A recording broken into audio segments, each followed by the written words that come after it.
Bismillahirrahmanirrahim. Assalamualaikum warahmatullahi wabarakatuh. Pada hari ini saya akan mempresentasikan hasil penelitian kami eh, dengan judul pengaruh digital marketing dan citra merek terhadap keputusan pembelian Raffi Dimsum Bogor, yang beranggotakan saya sendiri dengan Adang Hidayat, mahasiswa Magister Manajemen Universitas Pamulang, dan Bapak Sugianto selaku dosen Magister Manajemen S2 Universitas Pamulang. Langsung saja dengan tema pengaruh digital marketing dan citra merek terhadap keputusan pembelian dimsum di Bogor. Abstrak. Penelitian ini bertujuan untuk menganalisis pengaruh pemasaran digital dan citra merek terhadap keputusan pembelian dimsum pada Raffi Dimsum di Bogor. Penelitian ini menggunakan pendekatan kuantitatif dengan metode survei yang melibatkan sejumlah responden yang merupakan konsumen dari Raffi Dimsum. Metode penelitian ini menggunakan pendekatan deskriptif dan verifikatif. Teknik analisis menggunakan structural equation, modeling, dan software PLS Smart. Temuan dalam penelitian ini menunjukkan bahwa digital marketing mempunyai pengaruh yang signifikan terhadap citra merek, sedangkan digital marketing dan citra merek merupakan pengaruh yang signifikan terhadap keputusan pembelian. Jika digital marketing dan citra merek sudah dilakukan secara maksimal, maka akan tertanam secara hasil signifikan tersebut. Yang perlu dilakukan adalah menjaga citra merek dengan baik agar keputusan pembelian dapat tercapai dengan maksimal. Dengan pesatnya perkembangan teknologi, penggunaan internet untuk menjadi kebutuhan bagi sebagian individu. Dengan adanya smartphone, seorang kini dapat mengakses internet di mana saja. Sebanyak 98,02% dari 272 juta masyarakat Indonesia yang memiliki koneksi internet memanfaatkan untuk media sosial. Berdasarkan hasil survei APJ2, Asosiasi Penyelenggara Jasa Internet Indonesia, yang dilakukan pada tahun 2021-2024, media tradisional yang biasanya digunakan untuk bisnis berinteraksi dengan pelanggannya seperti radio, televisi, majalah, surat kabar, dan papan reklame tidak sama dengan media sosial. Membangun citra merek dan loyalitas merek melalui pemasaran media sosial memerlukan pertimbangan khusus dan beragam taktik. Selain itu, masyarakat Indonesia memanfaatkan internet untuk berbagai alasan lain, termasuk mengakses layanan publik dan transaksi online. Menurut Yasmin, pada tahun 2015, pemasaran digital adalah praktek pemasaran menggunakan media elektronik untuk mengiklankan barang, jasa, dan konsumen. Dimsum merupakan salah satu tren kuliner populer yang semakin digemari masyarakat luas. Peningkatan yang signifikan dalam jumlah pengikut di profil media sosial terkait dimsum menunjukkan banyaknya jumlah pecinta masakan tersebut. Misalnya, akun Instagram salah satu restoran dimsum memperoleh 500 pengikut baru per bulan.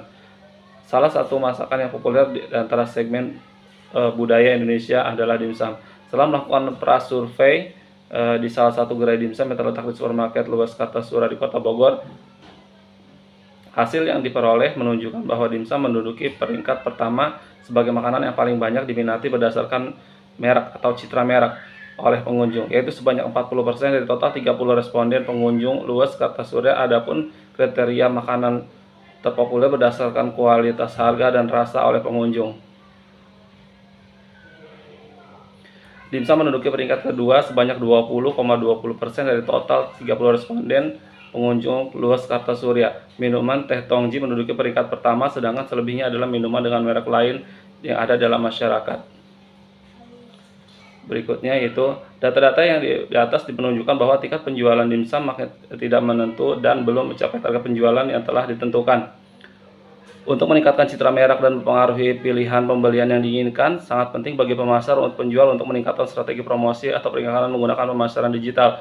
Menurut penelitian Fitriani dan Auri Nawati tahun 2020, pemasaran media digital memiliki peran yang signifikan dalam meningkatkan merek dan persepsi merek, yang pada akhirnya dapat mempengaruhi keputusan konsumen Yogyakarta untuk membeli barang Monggo Coklat. Terdapat variasi objek penelitian, metode analisis, dan jumlah responden, dan kurangnya variabel mediasi. Meskipun variabelnya sama, namun hal ini tidak sama dengan penelitian Febriani. Berdasarkan temuan penelitian pada tahun 2020, IWOM secara signifikan mempengaruhi citra merek, sedangkan pemasaran digital tidak memiliki pengaruh yang nyata. Hal ini menunjukkan bahwa perbedaan dengan pemasaran digital menggunakan IWOM sebagai alat promosi di masa modern masih cukup efektif dan industri pemasaran. IWOM mempunyai banyak yang signifikan terhadap penilaian yang dibuat mengenai pembelian.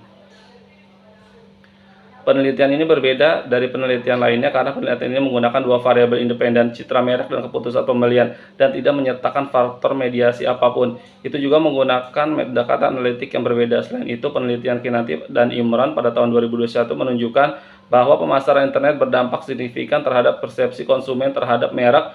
Tujuan penelitian, jumlah variabel dan analisis jumlah responden dan pendekatan analitik menjadi variasi utama dalam penelitian ini. Citra merek dan kualitas produk memang mempengaruhi pilihan pembelian secara signifikan. Menurut penelitian lain yang dilakukan oleh Amelfdi dan Adian pada tahun 2020, citra merek saja tidak mempengaruhi pilihan pembelian. Tujuan penelitian, ukuran sampel, dan metode analisis semuanya unik dalam penelitian ini.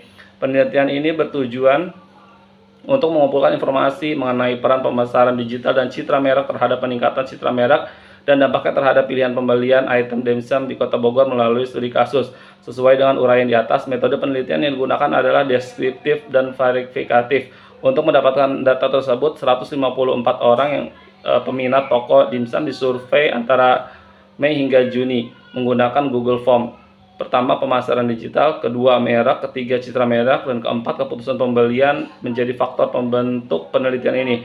Dalam penelitian ini digunakan skala Likert yang terbagi menjadi 5 kategori. Yang pertama yaitu sangat tidak setuju, yang kedua tidak setuju, yang ketiga netral, yang keempat setuju, dan kelima sangat setuju.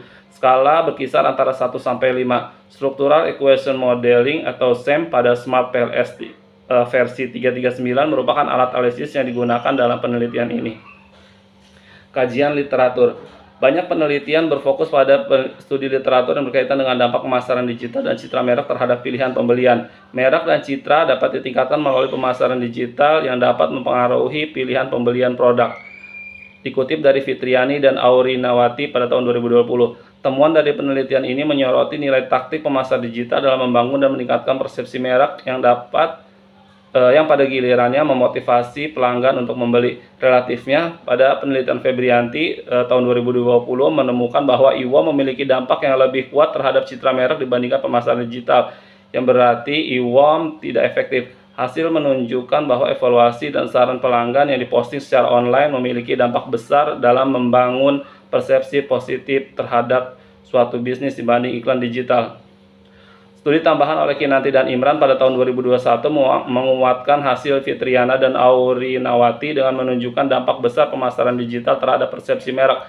Hal ini menyoroti pentingnya strategi pemasaran digital yang dijalankan dengan baik dalam meningkatkan persepsi pelanggan terhadap merek. Citra merek sendiri tidak terpengaruh terhadap kecenderungan konsumen, namun jika dipadukan dengan kualitas produk yang berdampak besar. Dari penelitian Amelfdi Adrian 2020. Temuan dari penelitian ini menyoroti pentingnya kualitas produk dan strategi pemasaran dalam mempengaruhi pilihan pembelian di akhir pelanggan. Berikutnya yaitu metode penelitian. Penelitian ini mengkaji dampak pemasaran digital dan citra merek terhadap pilihan pembelian dimsum Raffi di Bogor dengan menggunakan metodologi deskriptif dan verifikatif. Selama bulan Agustus dan September 2024, 154 konsumen disurvei menggunakan kuesioner online yang dibuat menggunakan Google Form.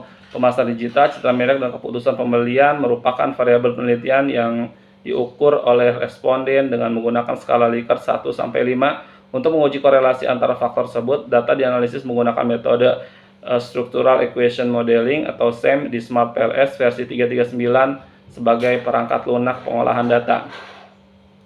Hasil dan pembahasan. Penelitian ini mengkaji dampak pemasaran digital dan citra merek terhadap pilihan pembelian dimsum di Bogor dengan menggunakan metodologi deskriptif dan verifikatif selama bulan Mei Juni 2024. 154 konsumen disurvei menggunakan kuesioner online yang dibuat menggunakan Google Form. Pemasaran digital, citra merek, dan keputusan pembelian merupakan variabel penelitian yang diukur oleh koresponden dengan menggunakan skala Likert 1 sampai 5. Untuk menguji korelasi antara faktor tersebut, data dianalisis menggunakan metode SEM.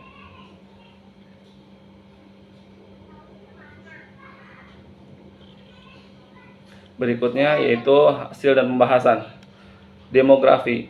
Penelitian ini dilakukan dengan menyebarkan kuesioner kepada 154 responden yang merupakan konsumen, di mana peminatnya sangat besar di Kota Bogor. Karena media promosi dimsum melalui internet, banyak konsumennya tertarik dengan promo yang diberikan. Merupakan sebuah kota dengan provinsi Kabupaten Bogor merupakan sebuah kota yang terletak di Provinsi Jawa Barat yang memiliki jumlah pengguna internet terbesar kedua, yaitu sebesar 87,26% dengan Jawa Barat setelah Jawa Barat sebanyak 97,14%. Metodenya yaitu MLS, MOS, Least Square Fat Modeler. Penelitian ini menggunakan teknik analisis model persamaan struktural dengan partial list kontak PLS. Permodelan PLS terdiri dari dua tahap. Tahap pertama, evaluasi validitas dan reliabilitas model pengukuran dengan menghitung validitas konstruk. Untuk validitas evaluasi dan pelaporan Kornbach alpha, gabungan reliabilitas dan ekstraksi rata-rata varians atau EVE untuk evaluasi reliabilitas. Langkah kedua adalah analisis struktural, yaitu melihat pengaruh variabel laten eksogen terhadap variabel laten endogen menurut hipotesis penelitian. Untuk menentukan tingkat signifikansi dilakukan pendekatan bootstrap dengan nilai 500 pengambilan sampel ulang digunakan validity and reliability. Tujuan pengujian model pengukuran dengan pengujian model luar adalah agar datanya dapat dikumpulkan melalui kuesioner atau lapangan dapat diukur masing-masing variabel latennya. Terpendam variabelnya adalah variabel yang tidak dapat diukur secara langsung. Untuk menguji model pengukuran, dua tahap dilakukan, yaitu untuk keabsahan tes, kami menggunakan dua kriteria, yaitu konvergen keabsahan dan diskriminan keabsahan. Hubungan yang kuat antara item dan konstruk merupakan ukuran validitas konvergen yang menunjukkan seberapa baik item tersebut mencerminkan konstruk yang diperiksa. Loading eksternal setiap indikator variabel memungkinkan dilakukan uji validitas konvergen dengan